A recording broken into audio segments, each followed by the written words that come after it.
നമസ്കാരം. ലോകത്ത് ഏറ്റവും അധികം ദിനോസറുകൾ ഉണ്ടായിരുന്നത് എവിടെയെന്നറിയാമോ?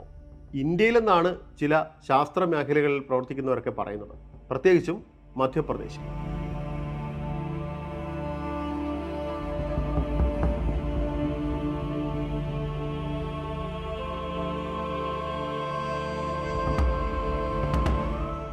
ഇന്ത്യക്കാരെ ഞെട്ടിപ്പിക്കുന്ന വെളിപ്പെടുത്തലുകൾ നടത്തിയിരിക്കുന്നത് പാലിയന്റോളജിസ്റ്റുകളാണ്.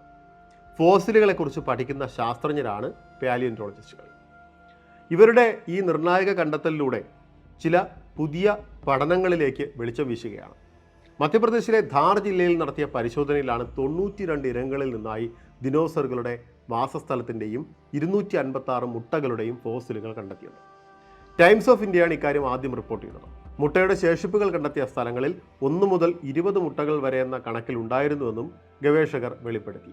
66 ദശലക്ഷം, അതായത് 6.6 കോടി വർഷങ്ങൾ ഈ ഫോസിലുകൾക്ക് പഴക്കമുണ്ടെന്നാണ് ശാസ്ത്രജ്ഞർ പറയുന്നത്. ഓരോ മുട്ടയ്ക്കും 15 മുതൽ 17 സെൻറ്റിമീറ്റർ വരെ വ്യാസമുണ്ട്. ഓരോ കൂട്ടിലും 20 മുട്ട വരെയും ദിനോസറുകൾ സൂക്ഷിച്ചിരുന്നു. ചില മുട്ടകളിൽ വിരിയാൻ വച്ചതിൻ്റെ ശേഷിപ്പുകളും ഉണ്ടായിരുന്നു. ചിലതിൽ അത് കണ്ടില്ല എന്നും ഗവേഷകർ വ്യക്തമാക്കുന്നു. ദിനോസറുകൾ ലോകത്തിൽ നിന്ന് വംശനാശം സംഭവിക്കുന്നതിന് മുമ്പ് പരിണാമത്തിലെ അവസാന ദശയിൽ ഇന്ത്യയിൽ ഉണ്ടായിരുന്നു എന്നാണ് ശാസ്ത്രലോകത്തിൻ്റെ നിഗമനം.